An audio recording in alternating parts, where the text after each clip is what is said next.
Selamat pagi Bu Evi, selamat pagi teman-teman semua.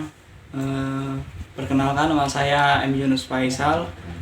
NIM saya 68 2018 166. Jadi saya kali ini akan menjelaskan tentang motivasi kerja. Jadi sebelum kita memasuki motivasi kerja, pengertiannya saya akan menjelaskan dalam dunia kerja, karyawan atau pegawai harus memiliki semangat dalam bekerjanya. Semangat inilah yang menjadi salah satu faktor yang dapat meningkatkan sebuah kinerja perusahaan atau instansi. Dengan kata lain, semangat tersebut dapat diartikan sebagai motivasinya dalam bekerja. Motivasi kerja sangat diperlukan. Hal ini akan membuat suatu kinerja di organisasi dapat menjadi lebih baik. Selanjutnya, saya akan menjelaskan pengertian motivasi kerja. Jadi, motivasi adalah karakteristik psikologis pada aktivitas manusia untuk kontribusi berupa tingkat komitmen seseorang, termasuk faktor-faktor yang menyebabkan, menyalurkan, dan mempertahankan tingkah laku manusia dalam arah tekad tertentu. Untuk mencapai keinginan, aktivitas yang dilakukan adalah aktivitas yang bertujuan agar terpenuhi keinginan individu.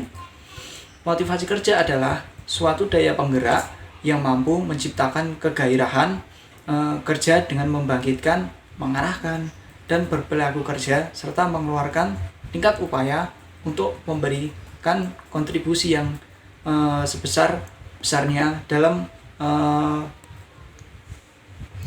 keberhasilan organisasi dalam mencapai tujuannya. Selanjutnya saya akan menjelaskan faktor yang mempengaruhi motivasi kerja. Menurut Siagaan, faktor yang mempengaruhi motivasi kerja seseorang dapat diketahui berdasarkan karakteristik dari individu yang bersifat khas yang terdiri dari 8 faktor. Yang pertama, karakteristik biografi yang meliputi A. Usia. Hal ini penting karena usia mempunyai kaitan erat dengan berbagai segi kehidupan organisasional. Yang B. Jenis kelamin. Karena jelas bahwa implikasi jenis kelamin para pekerja merupakan hal yang perlu dapat perhatian secara wajar. Dengan demikian, perilaku terhadap mereka pun dapat disesuaikan sedemikian rupa sehingga mereka menjadi anggota organisasi yang bertanggung jawab. Yang selanjutnya, status perkawinan.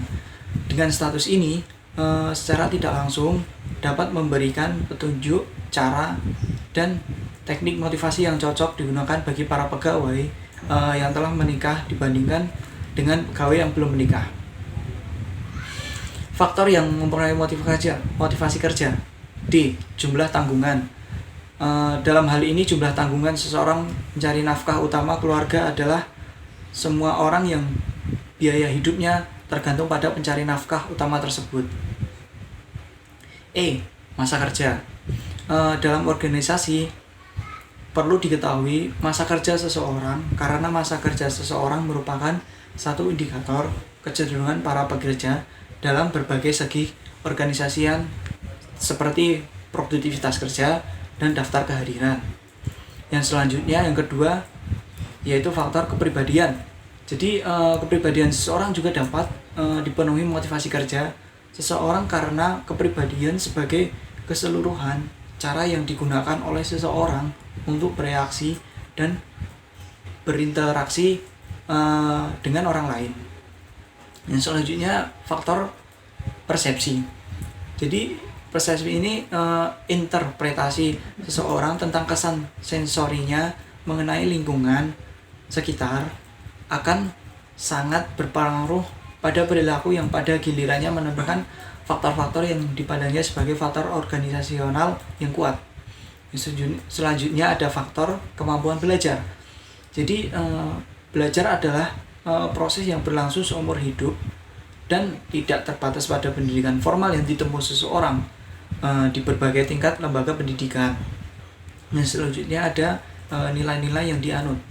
Jadi sistem nilai pribadi seseorang biasanya dikaitkan dengan sistem nilai sosial yang berlaku di berbagai jenis masyarakat di mana seseorang menjadi anggota.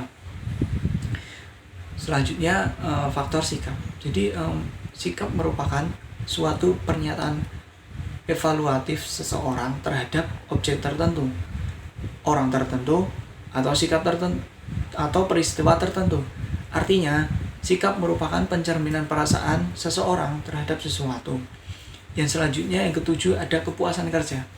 Jadi, kepuasan kerja adalah sikap umum seseorang yang positif terhadap kehidupan organisasionalnya. Yang kedelapan, ada kemampuan. Di dalam kemampuan dapat digolongkan atas dua jenis, yaitu kemampuan fisik dan kemampuan intelektual. Kemampuan fisik meliputi kemampuan seseorang dalam menyelesaikan tugas-tugas yang bersifat teknis, mekanistik, dan repetatif.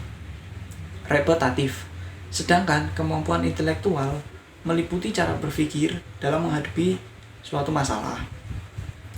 Selanjutnya, faktor menurut teori kaitan imbalan dengan prestasi Siagaan 2011, motivasi seorang karyawan sangat dipengaruhi oleh berbagai faktor, baik faktor yang internal maupun faktor eksternal. Sebagai berikut. 1. Ada faktor internal, yaitu faktor yang timbul dari dalam diri karyawan, antara lain persepsi, harga diri, harapan pribadi, kebutuhan, keinginan, kepuasan kerja, dan prestasi kerja yang dihasilkan. Yang kedua, ada faktor eksternal, yaitu faktor yang timbul dari luar diri karyawan, antara lain jenis dan sifat pekerjaan. Ada kelompok kerja di mana seseorang bergabung. Ada juga organisasi tempat bekerja, situasi lingkungan pada umumnya, sistem imbalan yang berlaku, dan cara penerapannya. Yang selanjutnya, ada cara meningkatkan motivasi kerja. Jadi, cara meningkatkan motivasi kerja itu ada dua menurut Munander 2010, yaitu 1. Bekerja keras. Dengan memaksakan tenaga kerja untuk bekerja keras atau dengan memberikan ancaman dapat membuat tenaga kerja, kalau tidak dapat menghindarkan diri dari situasi yang mengancam tersebut, akan bekerja keras.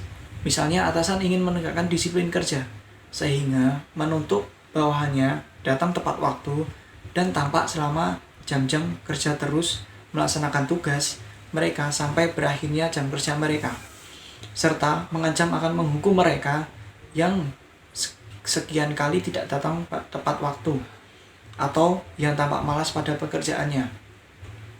Jika bawahan merasa tidak dapat keluar dari perusahaannya karena banyak pengangguran sehingga sulit sekali mendapatkan pekerjaan baru, maka ia akan berusaha akan selalu datang tepat waktu dan akan tampak bekerja selama jam-jam kerja.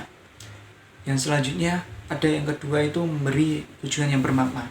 Bersama-sama dengan tenaga kerja yang bersangkutan, ditemukan tujuan-tujuan yang bermakna sesuai dengan kemampuannya yang dapat dicapai melalui prestasi kerjanya yang tinggi.